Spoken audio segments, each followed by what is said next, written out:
And salutations, salutations. We are back. Episode 6, Return of the Jedi, chilling with Dylan, sports, music, and life takes. And, there's a lot of talk in the last episode, and I'm back this time with a classmate of mine from college. So last week it was a classmate of mine from high school. Now it's a classmate of mine from college and my time at Clark Atlanta, the illustrious Clark Atlanta University. And I'm here with my good friend, Miss Acacia Lofton, who is a dynamic duo threat of, an athletic marvel and a singing wonder all in one. And it's an absolute pleasure to have you here today, Acacia. Got some good questions and looking forward to this conversation. Thank you. Thank you so much for having me. I'm excited to be here. Of course, of course. So, as mentioned, you're the dual threat of being, an athlete, but also being a singer. Now, what was your first love? Was it sports or music? Because from what I've been told, you come from a very athletic family, but also a very musical family too. So, what kind of caught your eye first? Absolutely. I definitely say music because I grew up going to church every Sunday. I would always sing praise and worship, and that was always my favorite part of the week. And I've been singing my entire life. I've also been playing sports my whole life, but music has a special place in my heart. It's a little bit more personal than Okay. And I can kind of like see that in a way. I'll throw some context. I was briefly in choir, and it was because of Acacia and my roommate that I was in choir because they were telling me like, yeah, something you should consider and joining. And Acacia has an amazing voice, and you can hear the passion in her voice when she sings every time, whether it's just little warm up exercises or doing the whole numbers. She's just someone who has that passion that you can tell a real student of the game. So I can see that now. Who was your favorite singer growing up that probably influenced you the most? Beyonce. I love Beyonce. I've loved Beyonce forever. When I first got to Clark Atlanta, my nickname was actually Beyonce because I sung one of her songs at a talent show. Like I think maybe the week before school started, and that was like everybody's introduction to me. But yeah, all of the seniors who graduated in I believe 2022, like they used to call me Beyonce because that was my song. Nice. That's what. Wow, I would have never known that. But okay, what do you remember? What song that you sung by any chance? It was end of time, and I like did a bunch of choreography. It was so difficult to get started. I had to like change my outfit 3 times the day of the competition. And I remember when I was practicing, I was like running up the stairs in Suites, which is a dorm on Clark Atlanta's campus, running up the stairs and singing at the same time to like get my stamina up for my performance. I like learned all this choreography. It was super last minute because I didn't know they were having a talent show. I just did it for fun because freshmen get to school like a week early so they can meet everybody and kind of get acclimated with campus. So it was just a great experience. Really introduced me to Clark Atlanta and got me some Panther love. So it was a great memory. Absolutely. I mean, I'm sure that athletic pedigree though that helped of being able to like I'm running and I got to get myself warmed up, but I'm also singing and making sure that my range and everything is succinct. So that actually makes a lot of sense. That's actually a pretty funny story. I would have never known. Um, you know, you you're about to you're a junior this year, correct? Yes. Okay. So what influenced you to choose to go to an HBCU? Because that's always, especially with someone who's got talent in both fields. I'm sure when you were coming out of high school, you probably had a lot of interest from different universities. But what gave you that kind of confirmation that I'm going to go to an HBCU and I'm going to go to Clark Atlanta to be specific? That's a good question.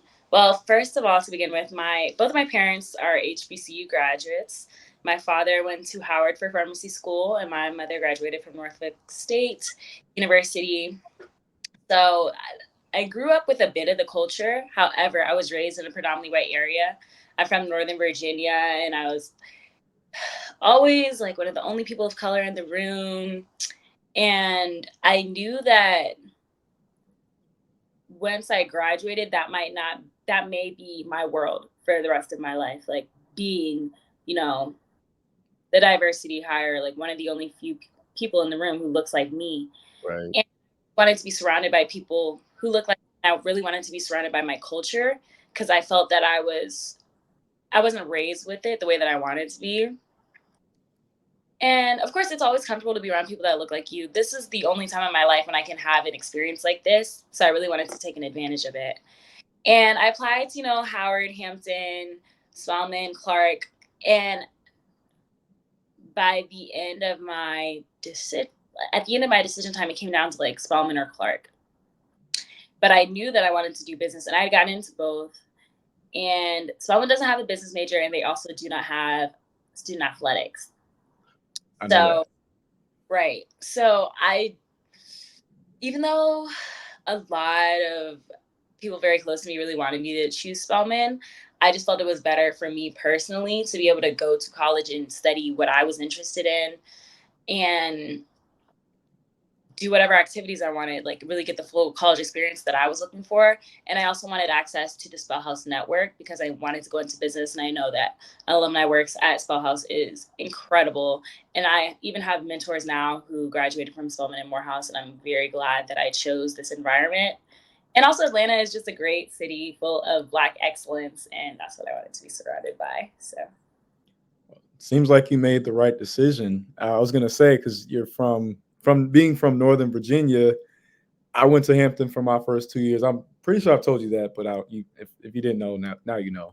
But I went to Hampton for my first 2 years, and a lot of the kids that were from the DMV were like, yeah, my main decision came down to Howard or Hampton, and given that you have your father is a Howard alum, I'm probably sure like there was some talk about, hey, go be a Bison, go up to DC.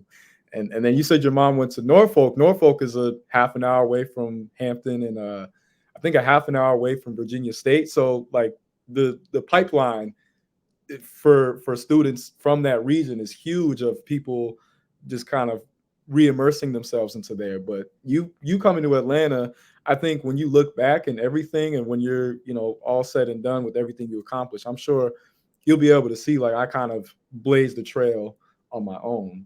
So I think so it's always a good way to you got to find different ways to look at it, to get that perspective. right, right, right. So in kind of speaking to part of the experience with being at an HBCU, you were a member of the Clark Atlanta track team, and you were highly successful. You won a lot of different meets and you won a lot of different competitions. But now you're retired, if I'm correct. Yes, yes. What's that like? And you're 21 or 22? I'm 21. You're 21. So what's it like to be able to say in life that you're a 21 retired athlete? And what kind of influenced that? Because I remember like you kind of briefly, when we spoke at the NIL summit when I saw you over the summer, you kind of told me a little bit, but like I think there's probably more to it that I might have missed. Right. I was very blessed during my freshman year to have won those awards. I faced a lot of adversity. I actually was extremely, extremely unsuccessful for most of the season. And it wasn't until the end that I became first in the conference and then eventually, won gold and broke the school record. That only happened like very late in the season. I was facing failure after failure after failure, week by week. So that was a very interesting season, but I also faced several injuries. I injured my lower back. I also had a concussion about 2 weeks before my conference championships. And I actually wasn't cleared to play until the day that I competed, which is why I was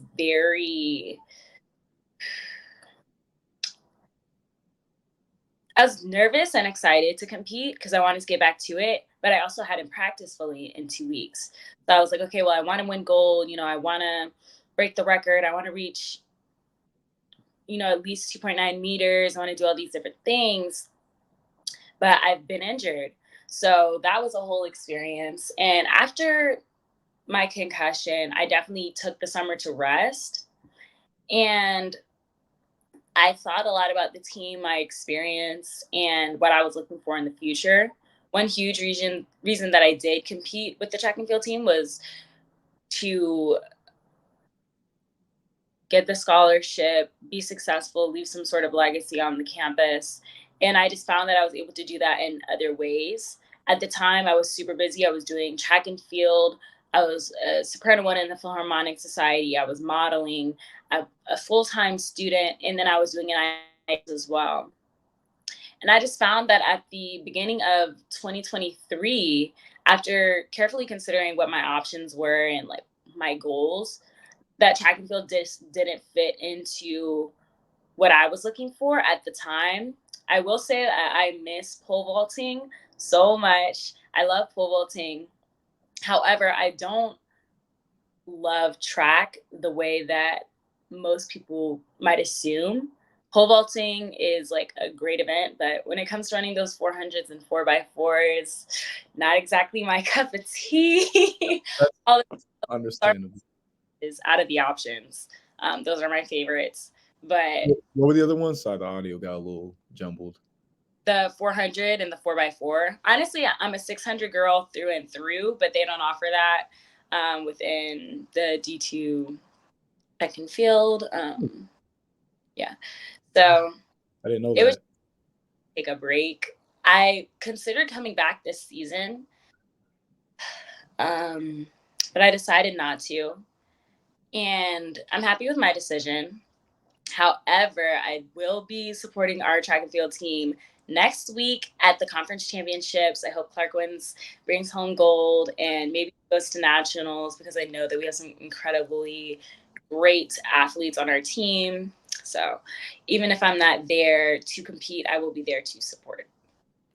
You know, sometimes that's all that you can do, and that's all that counts. But I mean, I get that. You know, having to kind of sit back and look at everything in totality and say, okay, for what I'm trying to do in my life and all these things that I'm already involved with and partaking in, is it worth, is the juice worth the squeeze anymore? Is this something that I really see myself, immersing myself in further? Because sports is one of those things, especially when you get to the collegiate level and on, you got to really, really love it. You got to be like, Right. yes, 5 a.m. Woo, I'm up. So, with all that you've got going on already, and that's just, just lightly touching on it. But I can get and see why, from a looking at things, like just examining, saying, okay, you know what, like, I've been able to accomplish some stuff, and I've made my mark. Now it's time for me to, continue to strive and shine in other areas. But I do you still, for you, coming from that athletic pedigree, do you feel like that's been something that helps you in other aspects, and as far as your mentality? Because sports is a lot about the mental. It's all about the, how you think. Do you feel like that's something that adds to it? Absolutely, especially as a finance and economics student here at Clark Atlanta. I mean, discipline is a transferable skill, and it's something that is needed and necessary, especially in the field that I'm going into. I formally completed a growth equity internship with University Growth Fund, and I'll be doing investment banking this summer. you. And There you go. Yes. Congratulations. Thank you. It takes a lot of discipline. And even when I'm interviewing and speaking with employers, meeting with mentors, my track and field accolades are definitely something that I mention because it shows my character and it shows that I am capable of, putting my mind to something, working hard, facing adversity, and still coming out on top, and being a team player. These are all valuable skills, especially in the world of business and finance, specifically alternative investments that are very attractive. So even though I'm not competing with at track and field right now, it still helps me every day because with the internships that I'm doing and hopefully a very fruitful career in the future, I know I will use those skills.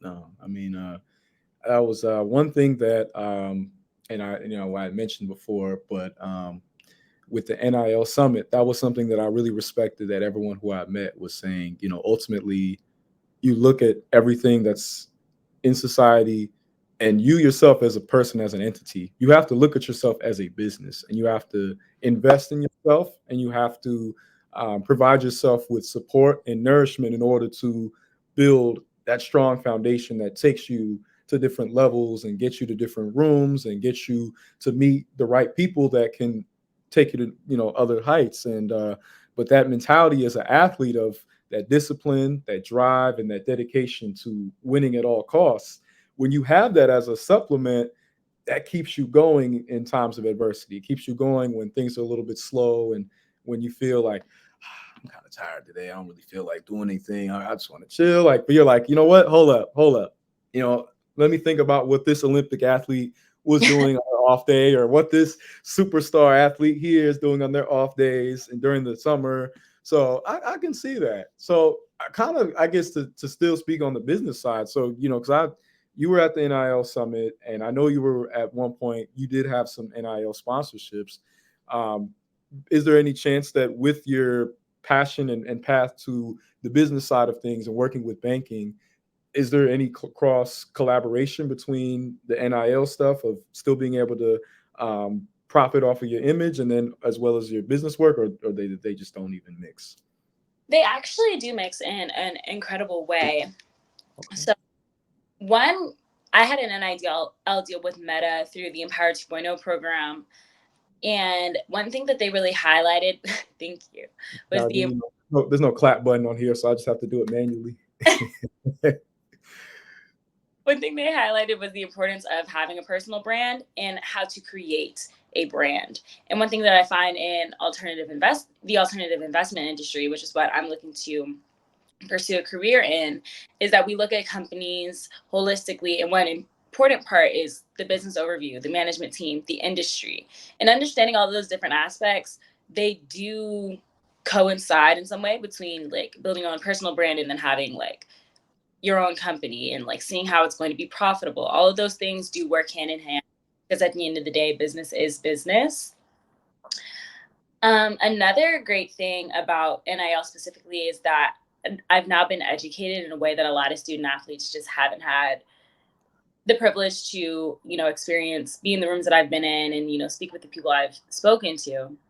And I really hope to be able to educate more people on NIL. When I first came back from the NIL summit in 2022, I was able to educate several of my fellow student athletes about, the opportunities out there, how to get into the industry, and, you know, build a brand, how to reach out to companies, and all of those different things, all those different aspects of NIL. I really hope to speak to more of the Clark Atlanta student athletic community about it, because there's a lot of money out there, and I think that young HBCU students should be the ones to get it. I want, people from schools to be successful. And although NIL is of course about, monetizing your name, image, and likeness, it's also great for personal and professional development.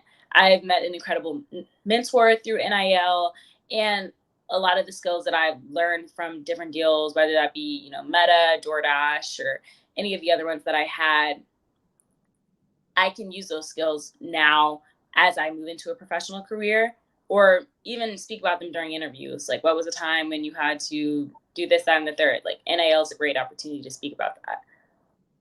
Describe a time you've had to overcome adversity. Yeah, no, Right. no, absolutely though, and I think that's great that you were able to take away from that experience what you needed to take, and you were also able to gain from that experience stuff to put towards your current foundation that you're building right now.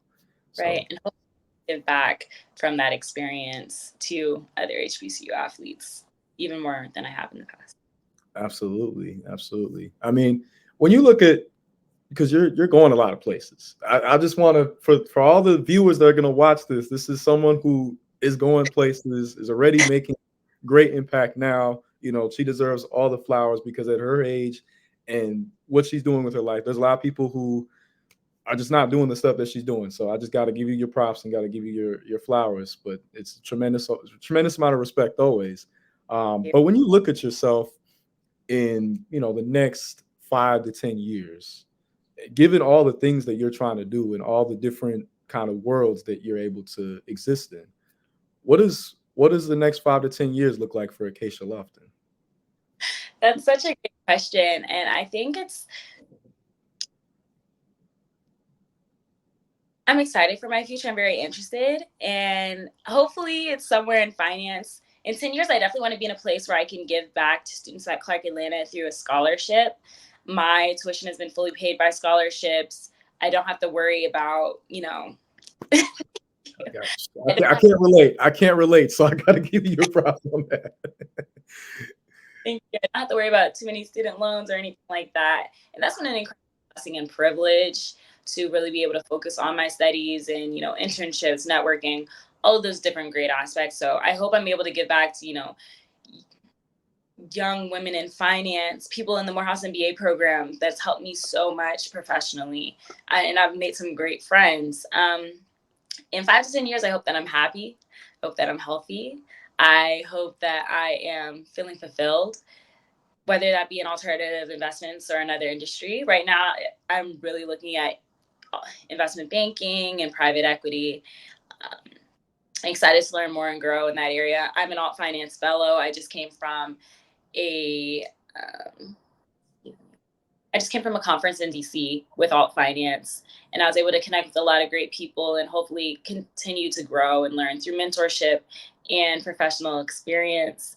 So, those are some of the goals.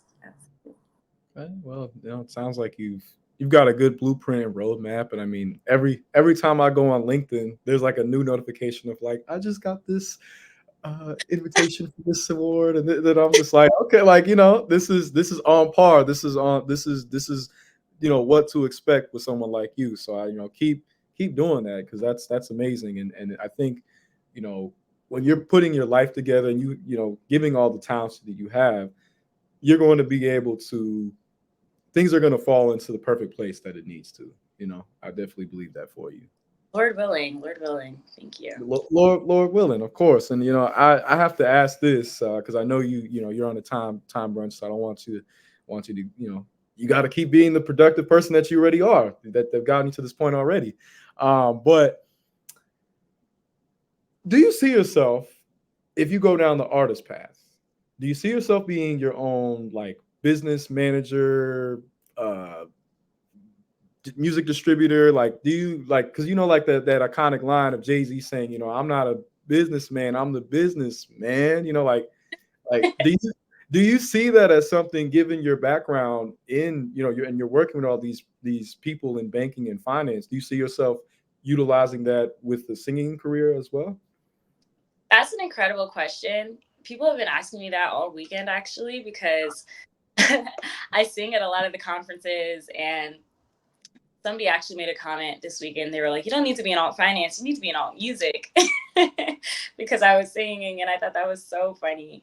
If I were to pursue a professional career with music, I would definitely want to delegate different tasks to a great quality team because I know that there's power in numbers. And as the quote goes, if you want to go somewhere fast, go by yourself. But if you want to go far, go with others, grow with others. And having a great team Cool. really does that. In Proverbs, it says that a wise person has many advisors. So I think if I were to pursue something in that industry, I would want to have many advisors. I would want to have a strong community uplifting me and holding me up because even though I may be talented and God may have blessed me, somebody else is talented in another aspect that can really help me learn and grow. So I'd want to delegate the tasks in that way. But right. No, I mean that's smart, and that's that your background of being an athlete, that you were able to see the value of team, the value of collaboration, and the value of having people who are pouring into you, holding you accountable, but Right. also they want to see you succeed because if you succeed, so does everybody else. So that's a good mentality and approach to have because I think sometimes in life when we feel like wow I can just pick this up and pick this up, I don't need anybody. But life will have a crazy way of humbling you sometimes. Be like no no no. Right. Even the great ones, even the Jordans and the Kobe's and LeBrons of the world, they need help around them because there's no I in team. There's an I in win, but there's no I in team. So you gotta push forward. But as everything else goes, though, and this will be my final question for you. Um, but who do you look at as someone that's like a role model or an aspiration that you kind of like take biggest influence from, given all the different lanes and things you're trying to do? Because you're trying to do a lot, but I think it's achievable. But this is there someone that sticks to you, or are you like, I'm Acacia Lofton, first in my name, like it's me, myself, and I, like Beyonce? I don't know. I will say that there are many people that I admire because I have so many different interests and I've been such a multifaceted student at this stage in my life. Like there are so many different people in different industries, whether that be investors, like Girls Who Invest. Alex Jenkins, she went to Centerview Partners and she's in investment banking now. She's so smart, so kind, and she works at an incredible firm. That's somebody that I look up to. There's a woman named Jessica that works at that firm. I believe she's one of the first Black women named partners at that firm. I look Wow. up to her. Women like, I look up to businesswomen like, I look up to businesswomen in the music industry. I look up to athletes like Angel Reese, who are true to themselves and continue to be great in their industry. There are so many great people to admire. There's so many great qualities in this world, and I think that there's so many. I couldn't name just one. I will definitely say first and foremost, I look up to my Lord and Savior Jesus Christ. Amen. Amen. That's the best answer of all. Right. But when it comes to people around me, I get inspired by my HBCU community. We're doing great things, and specifically in the AUC, I'm very proud of the people that I've been surrounded by. I'm inspired by the All Finance Fellows, people in the Morehouse MBA program. I've been blessed enough to be in an incredible community, and I think that that helps me every day. So. Well, yeah. I mean, it speaks. The resume speaks for itself, but also just the character, and I'm very, I'm very. Though I didn't get to know you until the latter half of my senior year, I've been able to see you grow and progress in my time of knowing you to where you're at now, and I know the sky's only the limit. And I'm just very proud of you, and I'm always rooting for you, and I think that you're gonna do so many amazing things. It's just what is it? You know what I'm saying? Like it's just a never ending list of amazing things that you're accomplishing. So keep being great and keep staying grounded in what it is that know is true to your heart and true to your foundation. Because I think again you have a chance and opportunities to do so many amazing things, and I know you're gonna have a big impact and inspire so many others to come after you. Say, hey, she did it, so that I know I can do it now. So not to put a lot of pressure, but just just to give you your just to give you kind of an insight that people are looking and paying attention, but they're also recognizing that the work that you've put in and the work that you're continuously putting in. Thank you So so much. of course, of course, of course. But thank you for taking the time out your busy life and schedule to speak with me, and I mean to come off a flight to do an interview later on the day. That just goes to show us that mama mentality. You're always ready. But it's been an absolute pleasure to have you on the show today, Acacia, and speak with you and get a little better insight. And again, being able to see firsthand how hard you work and how dedicated you are. All the success that you're achieving now and going to later on is should come to no surprise to anybody who knows you and has been able to be around you. So continue to be an inspiration and a light, because you're going places. So I'm very again just got to give you your props and praise. But you tell the people where they can find you so they can follow your journey, because I think definitely for you, especially with some of my viewers, they're going to definitely want to be able to pinpoint and see all the progression and growth. Thank you so much. It's been a pleasure. You can find me on LinkedIn at Acacia Lofton, spelled the same way you may see on the screen. And then, of course, on social media, it'll be at your girl Acacia, YAGIRLACACIA. If you want to follow my personal journey, thank you so much for all of your support. Of course, and like she said, you can find her on LinkedIn. That was the first thing she mentioned. That should be telling. Business always, business first. So, again, that just speaks volumes to the character. That speaks volumes to where your head is at. But it's been an absolute pleasure, Acacia. I can't wait to see you guys in the choir perform for graduation this year. Very excited to see that. It's gonna be, might be some onions getting chopped. I'm gonna do my best to hold my composure in, and then I can't wait to next year see you on that stage. It's coming faster than I thought it would, but here Look, we are. look, I know they're gonna when they're having to read out, Acacia Lofton, and they're listing out all the little accomplishments. People are Oh gonna be god. like, "Can this girl hurry up? Like my parents, we're trying to go to the buffet. We're trying to go back to the Airbnb. What's going on now? How many accomplishments does she have? We get it." Thank you so much. Your words of encouragement. Really Of appreciate course, it. of course. But it's been an absolute pleasure. This wraps up episode 6 of Chilling with Dylan. I sign out with a phrase that I've used since high school.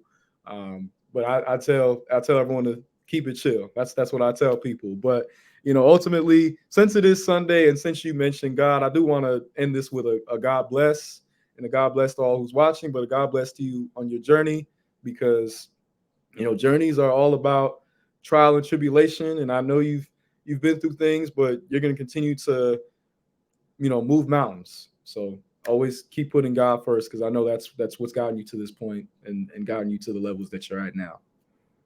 Thank you so much. Absolutely. God bless. God bless you, Miss Lofton. Have a good one. Wow.